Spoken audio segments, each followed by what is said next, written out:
Hi guys, this is Iconic Repaints with a new video, and today I'm going back to Mortal Kombat with the Reptile 2.0. And with this, I get to see some of the things I've learned along the way, a visual representation of sorts, since the first go around, and it'll be a neat way to track some progress. Before I get into the pop itself, let's talk a bit about the character. I know I spoke a bit about him in my first video, but I really didn't touch on his species and character history as much as I did the behind the scenes stuff. Not many people know this, but Mortal Kombat actually has a very rich lore for a fighting game, and there are generations of history that lead up to the events of the game itself. But to try to keep it simple, Reptile himself is a Zetarian, a race of humanoid lizard people, and he is one of the last remaining members of that species. That's really important to his backstory because his entire motivation has always been to find a way to bring his race back. So he's aligned himself with the characters that are supposedly capable of helping him do that, namely Shang Tsung and Shao Kahn. Another thing to note is that Mortal Kombat recently rebooted the timeline after the game Mortal Kombat Armageddon, which ended with all the characters dying in an all-out war, except for Raiden and Shao Kahn, who were the last two standing. Shao Kahn has the upper hand, so Raiden sends an idea telepathically, I guess is the word you would use, to his younger self all the way back to the events of the first Mortal Kombat video game. So in essence, Mortal Kombat 9 thus takes place during Mortal Kombat 1, which I guess makes it now Mortal Kombat 1. It's more confusing than a fighting game and really has any business being, but it actually works itself out and we do get better character development for most characters. Anyway, Reptile in the original timeline was the elite bodyguard, basically the last obstacle someone would have to go through to get to like the big bad, the biggest villains. So he kind of was held to this elite status as a fighter or a warrior, and he wasn't just used carelessly as a pawn in a tournament. But notice how I said most characters benefited from the reboot? Well, Reptile was not one of them. With Mortal Kombat 9, Reptile kind of became a plot device, like fodder.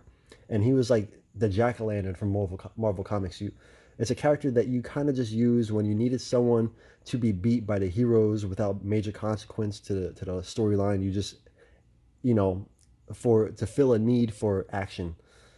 He was one of the first ones to always, start going.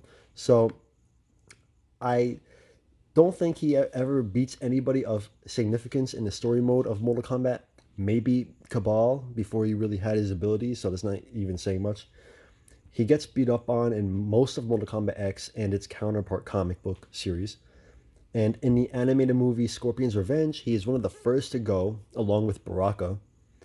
And then in a new movie that came out earlier this year, he literally is the first one to be killed off, by the heroes. And I could say, well, it took three people to team up on him to beat him, but these three people didn't even have any of their powers yet. So he kind of got the major shaft in the new one, which has become the norm for the character. Which is why I said in my previous Reptile video, the OG 1995 still treated the character like a legend. He, along with Goro and Raiden, were like the only characters that Shang Tsung really showed respect to. That in his battle with Liu Kang was the best fight of the movie, and on top of it, that was a last minute addition to the film. That almost wasn't even in it, and at some point, somebody was like, "Hey, this movie needs one more fight scene," and they managed to squeeze in this Reptile Liu Kang fight, and it was hands down the best fight of the movie. So, and he gave Liu Kang basically all the business he could handle. I mean, Liu Kang also fought Sub-Zero, and Reptile definitely gave him a way tougher fight. So it kind of, for the first secret character in all of video game history, it's pretty sad that his character hasn't been treated as such in recent years. But I digress. Back to this pop because this whole video is going to be just about the character in games and movies. But I don't even have that much to say about the pop. So this pop was done probably about 6 months after my first attempt, and a lot of the qualities are similar, but I would say it's cleaner. Like if you look at it off the bat, the eyes are the obvious difference, and that was more of a stylistic choice more than anything. But I probably would not have been able to make these eyes 6 months ago when I tried it the first time. I outlined the mask and shaded it more. The acid ball is darker green, and I think I prefer the color that I did in the first one. But overall, I got to say this is this came out better, even though the first Reptile custom has that nostalgic factor for me.